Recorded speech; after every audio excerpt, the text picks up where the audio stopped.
everyone, Joshua Myers here. Josh too. And today we're going to be reviewing My Bloody Valentine 3D from 2009. This is the most horrific event this town has ever seen. Authorities are calling this the Valentine's Day Massacre.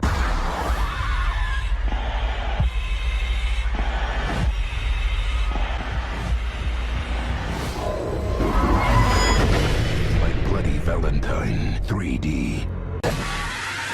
Rated R. My Bloody Valentine 3D stars Jensen Ackles, Jamie Keane, Carrie Smith, Betsy Rue, Tom Atkins, as directed by Patrick Bleshire. The plot of My Bloody Valentine 3D is that it takes place 10 years after a devastating coal mining accident when then a string of gruesome murders plague a small town. Now, before I get into the rest of this review, you guys are probably wondering why I'm so dressed up. I mean, you normally see him dressed up, but you don't see me dressed up like this. Well, that's because, well, it is fucking cold outside. It's like no joke. And we're out here in the man cave, and we are basically like this during, like, because this week has been pretty cold, actually. Like, not just with snow, but just the cold temperatures. It's like we... The wind chill stuff. Yeah. And we've been basically like this. We love it here! Bunch of frozen dumbasses is what you are. It's been like that, really. That's why at times, like, one of the last two reviews I did, I filmed inside my bedroom again, which I haven't done that since before we got this man cave built. It felt kind of weird, I must admit. We did watch the remake of My Bloody Valentine. I did review the original movie, and I thought with Valentine's Day approaching, I thought it would be, you know, just the right time for me to review the remake, and this time I decided to include Josh on this review. Josh wasn't present in my review of the original, and he hadn't seen the remake. So this would be coming from two perspectives. Somebody who has seen the remake. Because here's the thing, the first one of these movies I saw was the remake. And then I went to watch the original. You watched the original first, and then you watched this one. Yeah. So it's going to be coming from those two perspectives, but also perspectives of someone who has seen the remake more than once. I've seen it like 3 times, and then for somebody who just watched it for the very first time. So we'll be coming at it from those perspectives. Again, we do have thoughts on this, so let's just move right into it.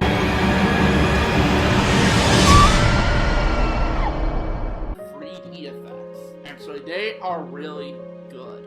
I mean, they're still kind of like the more in-your-face 3D effects, but they're still really good in-your-face 3D effects. Like, if you compare the 3D effects to this and Saw 3D, which came out a year later, made by the same damn studio, this is much better. I mean, I think they should have got the people involved with the 3D effects and that for My Bloody Valentine 3D to work on Saw 3D. Because I can notice the difference. And knowing that too, I could tell the difference between both films with the 3D technology, because this one, with Saw 3D, I clearly tell was just only there for a gimmick, you know, to basically make more money. Because that's what they were trying to do, is to make more money, because Saw 6 didn't make as much money as they hoped for. That's why the 3D for Saw 7. Like, I could tell weren't trying to have fun with it or anything like that, it just was 3D for the sake of 3D. Plus the gore effects were pretty awful in that one, Yeah. and really fake looking. That is not the case here, at least as badly, because at least the gore's red, you know, the blood is red and everything like that, instead of that awful blue. Like, honestly, like, the pink coloring in that of the blood in Saw 3D reminded me of, like, they just basically sprayed Pepto-Bismol all over the place. You know, that's what it looked like. So, yeah, but it didn't look like that here. It looked like they used real fake blood mixture and everything. So, and yeah, you know, like, not like, you know, the pink Pepto-Bismol blood in Saw 3D. That's what I'm calling it from now on. Yeah, Pepto-Bismol blood. Yeah. So, like, I'm willing to bet that's what they used in Saw 3D. But yeah, so this one, not the case. And most of the effects are really good. Honestly, what would you say would be some of your favorite 3D shots in this? Eyeball. At the beginning, yeah, that was pretty good. And that's almost kind of a callback to a scene in Friday the 13th Part 3 in 3D.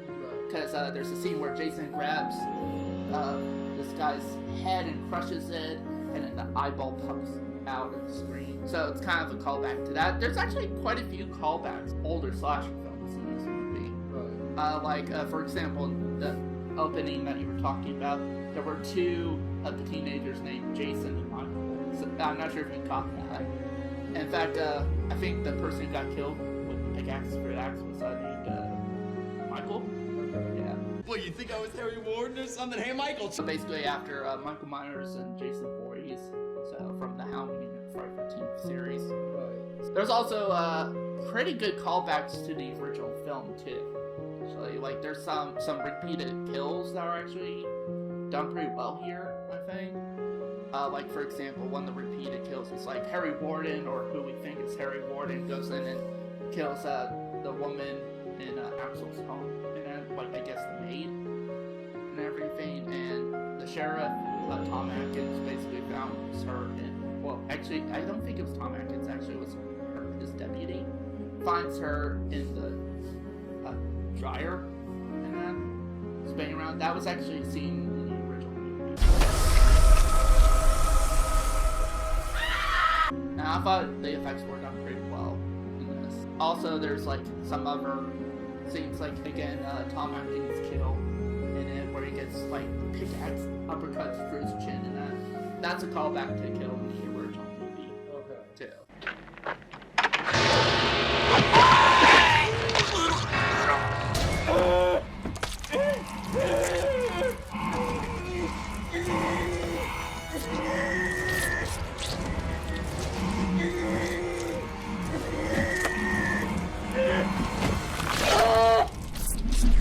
There's quite a bit of callback kills in this movie, and just callbacks in general to stuff. Right. I thought was handled pretty well. My favorite 3D effect, I must admit, is actually not a kill, actually. It's actually the scene where, at the end, where Sarah and Tom are driving to where they think Harry Warden is and the tree branch goes through it. That's a pretty cool. That had some definitely like Ash versus Evil vibes. Yeah, with that scene. Yeah. So yeah, really good 3D effects, really good gore for the most part. I thought it was kind of Yeah. funny, the whole nudity scene. Oh yeah, like, cause I will say, I'm not sure if that whole scene, like, supposed to be a joke. supposed to be a joke or not, you know? Cause it's like, it went on for a long time, and probably one of the longest going nudity scenes in horror movies. Yeah, it was pretty like awkwardly funny though. Yeah. Because it was so long. Yeah. I know that too, like, and one of the funnier things is that, like, the person she was, having sex with was, portrayed by, Todd Farmer, who actually wrote this film, and he actually wrote and starred in Jason X, actually, so that was a little bit funny. It's like, I bet he probably enjoyed being in that scene.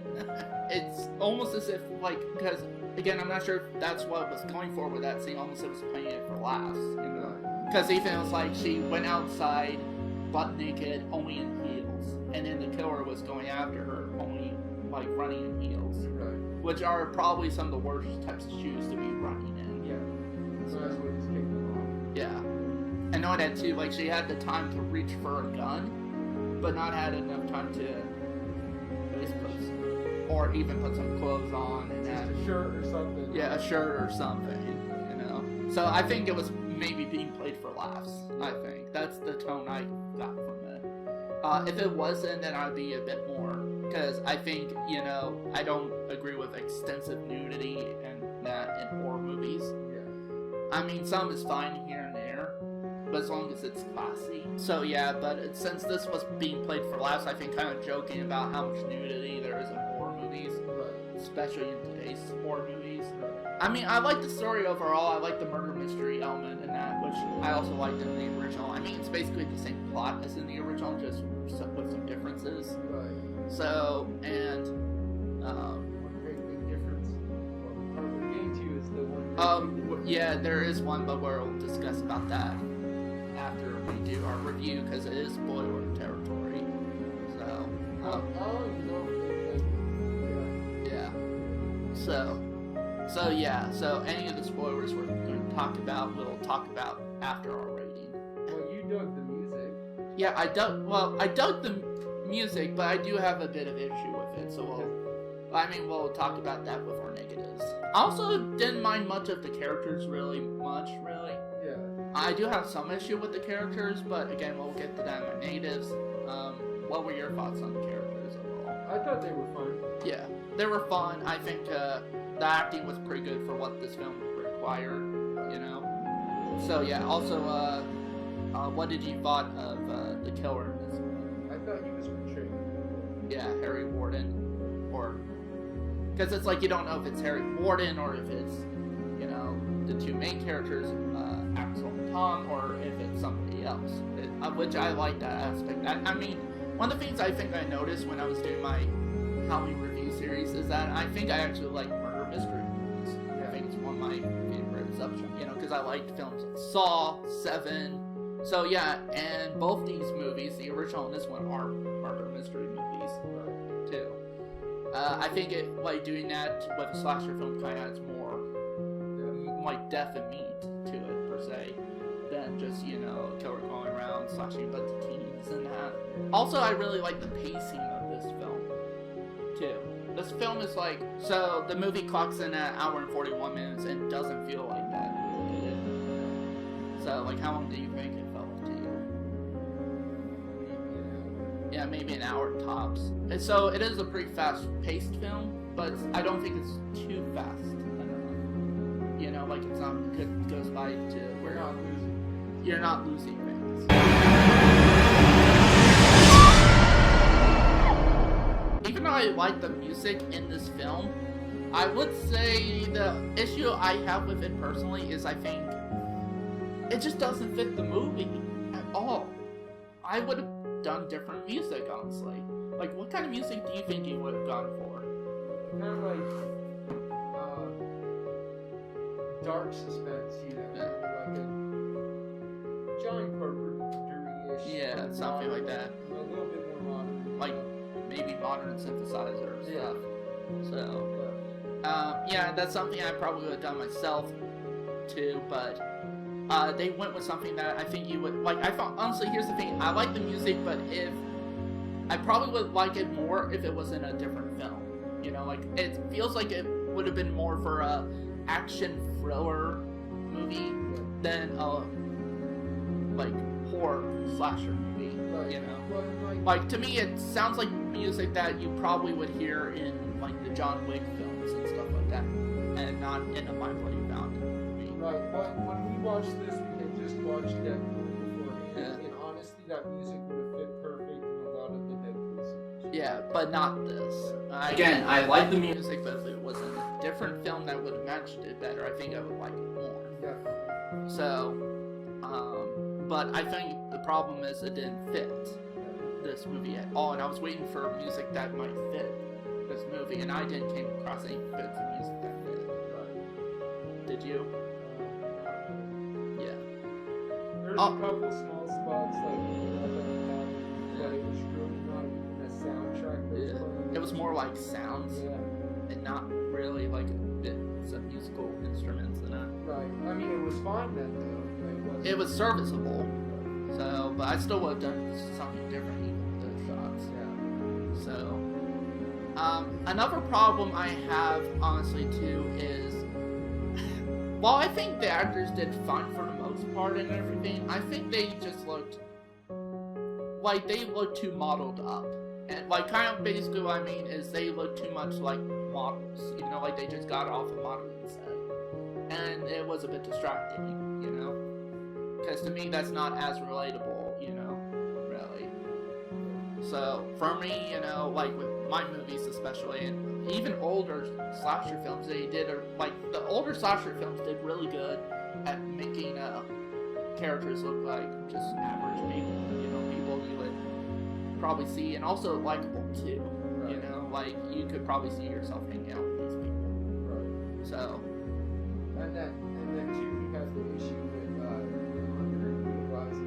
oh yeah, Tom Atkins. Like, it was still great to see him, but it was more of a cameo. It was it was more of like a long running cameo than it was an actual major player.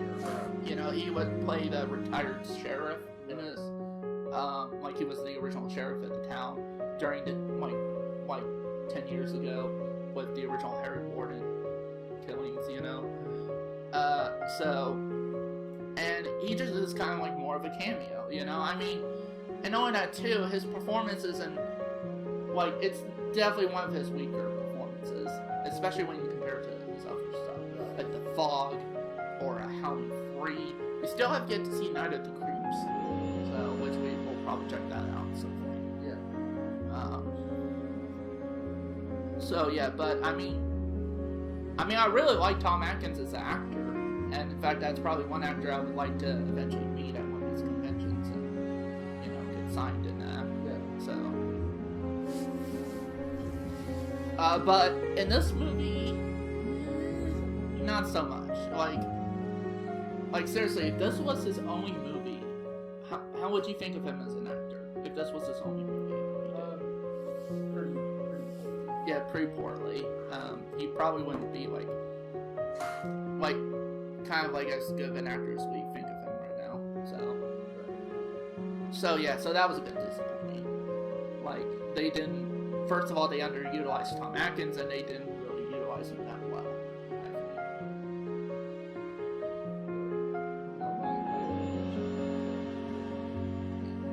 think. Is there any other negatives we would have?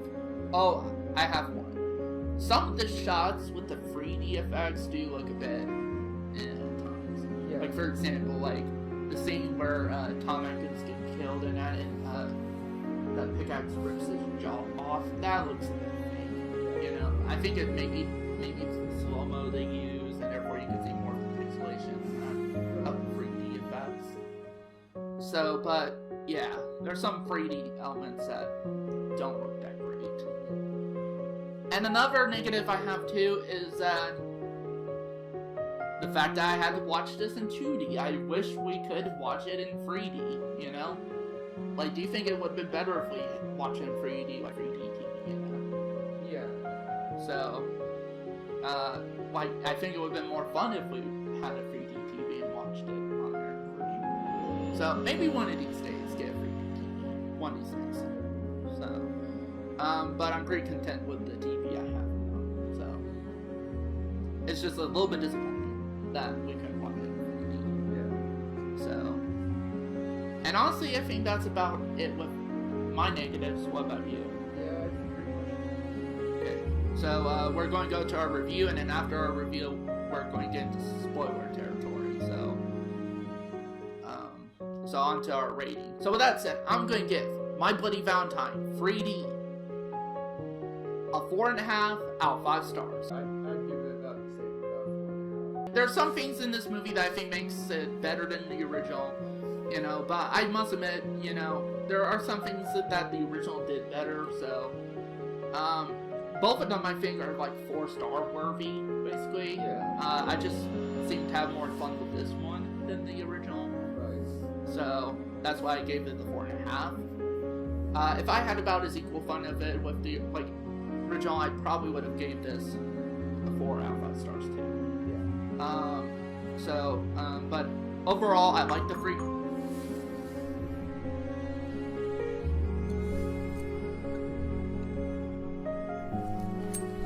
But overall, I like the 3D effects. Sorry about that, the camera's shut off. So let's just get right back into it. So, overall final thoughts, I did like the movie quite a bit. Had a lot of fun with it.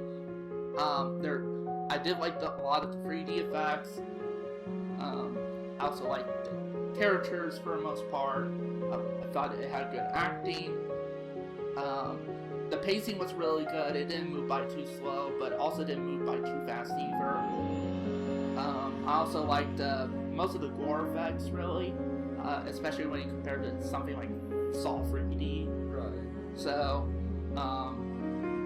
also I did like the twist, which we'll get to that after our final thoughts. Even though I did have a few issues with this film, it's still a really fun modern day slasher film, actually.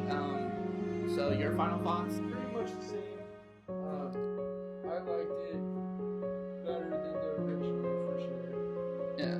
There were a few issues, but nothing you could overlook. I think this is one of the better remakes out there, one of the better horror remakes out there. Yeah. and definitely an underrated one. I don't see people talking about it that much. I mean, they used to when, you know, came out and everything, but I don't see much people talking about it now. So, and just in general, I think the My Bloody Valentine films are a very underrated series, or I guess a duology, because there's only 2 movies. Right. I honestly think this series should have became, like, these 2 movies should have became a franchise, you know? Both films seem to have that potential. So, in fact, I actually got some ideas for hopefully my upcoming My Bloody Valentine fan films, actually. I'm not going to discuss further into that, because I'm not sure if it's going to happen or not. So, but if it does, I'll keep you guys updated. So, because what I would like to try to do is maybe turn it into a series and show like kind of the potential that this series could have had. So before we end this video, we're going to discuss some spoilers. So if you have not seen My Bloody Valentine 3D, jump off of this video right now. You have been warned. So one of the things we're going to discuss here is the twist, which we did like. So basically throughout the film, it's kind of like, you know, you're trying to figure out, as well as the characters trying to figure out who's responsible for these killings. If it's Harry Warden, you know, has returned in that, or if it's Tom or Axel, or somebody else even, you know. And the movie does kind of try to trick you every time and everything like that, which I think it did a good job with. Yeah. But by the end of the film, well, closer to basically during the 3rd act, you do find out that Harry Warden is dead. He's been dead for the past 10 years, so it couldn't possibly be Harry Warden. Right. So that's kind of was the suspect off the list. So, and the 2 suspects it was providing was Tom and Axel. So, and then by the end of the film, it is revealed that Tom is the killer. So, and he's been in a mental hospital for the past 10 years, and that after 7 years after the attack on Valentine's Day, because he was attacked and his friends were attacked at mines by Harry Warden. So, in fact, he still feels like he's seeing Harry Warden going around killing people and that, but in actuality, it's really him this whole time. And he seems to have a split personality disorder too, because the split personality being that of Harry Warden. So, and honestly, what did you thought of that twist? It was pretty awesome. Yeah, I was surprised. and he was like, you were thinking it was Axel the whole time. Right, well that's because Well, at first you thought it was either Axel or Tom Atkins' character. Right. And then Tom Atkins was killed off, so that crossed him off your list. So then you were pretty sure it was Axel. So, but then they slipped the rug under that one. So, so yeah. And when I first watched this, I did not saw that coming, and you didn't either. So yeah, so I really did like the twist. And also, if you think about it, there are some signs, if you go back and watch it, some signs that it could have been Tom. Right. Because if you notice, he's taking some medication and that, he seems to have some post-traumatic stress and that. So, and everything. So, also the fact too, he was there at the hotel when, like, the people were killed there. Right. So there were some hints that it was him. So I think if we were to go back and rewatch the film, we could kind of look at it in lens. So again, I definitely did, because I've seen it like 3 times now. So yeah. So that's it for this review. Thank you guys for watching, and see you next time.